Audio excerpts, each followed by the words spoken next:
আমার প্রিয় ভাই ও বোনেরা, অনেক দিন পর্যন্ত মোর মনে চাইতে আছে কাঁচা আমের ভর্তা খাইব, কিন্তু আসলে সময় আর সুযোগ দুইটার কোনোটাই মোর সাথে সাড়া দেয় না। আজকেও দেখেন কেমনে জানি সেই সময় আর সুযোগটা দুইটাই মোর সাথে সাড়া দিছে। আজকে মুগো স্কুলটা একটু মর্নিংয়ে ক্লাস হওয়ার কারণে আগে ভাগে ছুটি দিয়ে দিছে। এই জন্য এলাকায় আইসাই ওই এলাকার ভাই ব্রাদাররা করে বললাম, দেখো মগরে কি আমের ভর্তা খাওয়াইবা না? ওরা বললো, হুজুর কইলেনটা কি, আমের ভর্তা খাইবেন তো এটা ভালো কথা, চলেন মগো গাছ আছে আমের লইয়া ফাইরে এখনই আমের ভর্তা খামু। আমি কইলাম তাইলে চলো, বাগানে ফের পরে চলে আইলাম।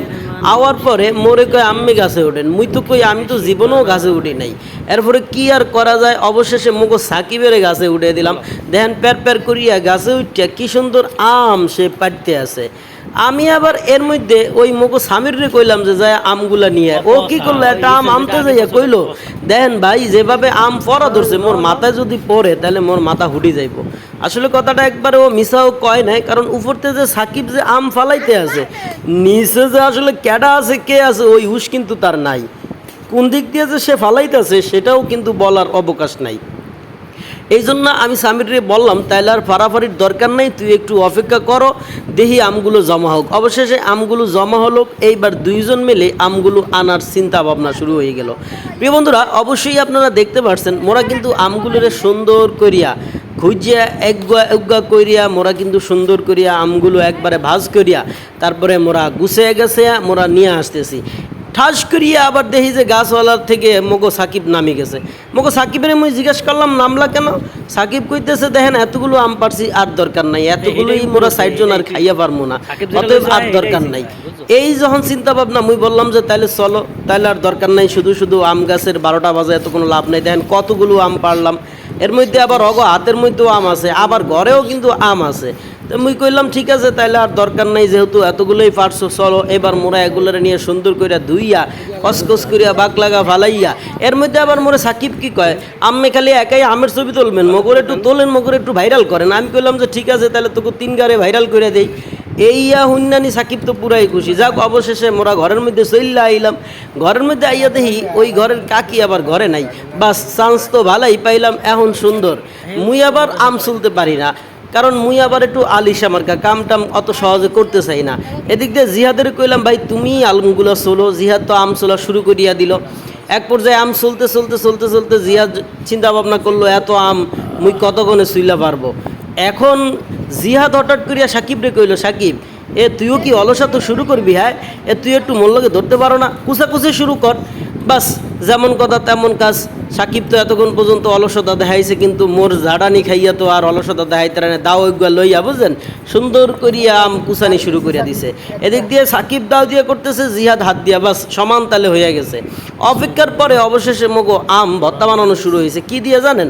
একেবারে অরিজিনাল পোড়ামরিচ দিয়া, টাটকা পোড়ামরিচ, চিনি, এরপরে হইলো সরিষার তেল। তবে বন্ধুরা কি আর করবো কন, চিনি ঘরের মধ্যে চাইয়া দেখি শুধু ডাব্বার মধ্যে অল্প একটু আছে। এখন এই চিনি দিয়া মোরা আমের ভর্তাটা কেমনে খামু? যাই হোক, অবশেষে একটা চিন্তা ভাবনা খাটাইয়া জিহাদ একটা বুদ্ধি খাটাইলো। জিহাদ সাকিবরে কইলো, সাকিব তুই একটা কাপ লইয়া অন্য ঘরে যাইয়া বল যে অমুক একজন মেহমান আইছে, তারা চা দেওয়া লাগবে। এই কথা কইয়া তুই একটু চিনি হাওলাদ লইয়ায়। আসলে যেমন চিন্তা ভাবনা তেমন। বাস, এদিক দিয়া সাকিব তো চইল্লা গেল, অন্য ঘরের থেকে সেই কাপ নিয়ে আসে চিনি নিয়ে চইল্লা আইলো। বাস, এবার মোরা চিনি দিয়া বুঝছেন, লবণ দিয়া, পোড়ামরিচ দিয়া আমের ভর্তাটারে একেবারে সুন্দর করে আমরা মাখাইতে আসি। ভাই বিশ্বাস করেন, মোর জিব্বায় যে কি পানি চলে আসতেছে, বারবার মুই হাত দিয়ে খাওয়ার চেষ্টা করতেছি। অবশেষে ভর্তা যখন ফাইনাল হয়ে গেল, এবার মুই খাওয়া শুরু করে দিছি। ভাই বিশ্বাস করেন, খাওয়ার সময় মোর যখন পানি পড়ছে, মুই এখন কথা কইতে আসি, এই সময় কিন্তু মোর জিব্বা দিয়ে কিন্তু পানি টকটক করতে আছে। এদিকে সাকিব কইতে আছে, দেখেন একটু মোগরে ভাইরাল করেন না, এমন করেন কা। যাক, অবশেষে সাকিব সহ সবারই একটু ভিডিও করিয়ে নিলাম, যেহেতু ওরা এত কষ্ট হলো, কিছু তো আর করার নাই। কষ্ট যেহেতু করছে, ওদেরকে তো আমার সঙ্গে রাখতেই হইব। আর যেহেতু ভাইরাল হইবার ইচ্ছা, তাহলে তো ভাইরাল করতেই হয়। অবশেষে আমের ভর্তা ভাগাভাগি শুরু হয়ে যাইতেছে। অমুকে কইতেছে ডাক দিয়া মোরে একটু দাও, অমুকে কইতেছে মোর লেগে একটু রাহো। যাক, অবশেষে 2-3জনের লেগে ভাগাভাগি করার পরে মগজে আমের ভর্তা রয়েছে। মোরা আলহামদুলিল্লাহ একেবারে সুন্দর মতো মোরা মগো ইচ্ছা মতো ইনশাল্লাহ খাইছি। তো প্রিয় বন্ধুরা, এই যে আমের সিজনের সময় আমের কাঁচা আমের ভর্তা খাওয়াটা কিন্তু এটা আসলেই অন্যরকম একটা ব্যাপার।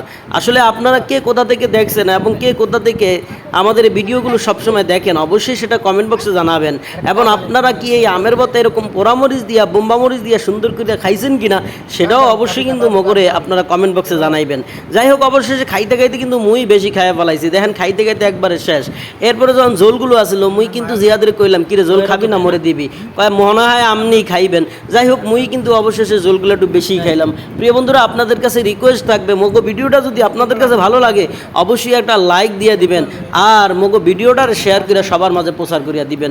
সকলে ভালো থাকুন, আল্লাহ হাফেজ।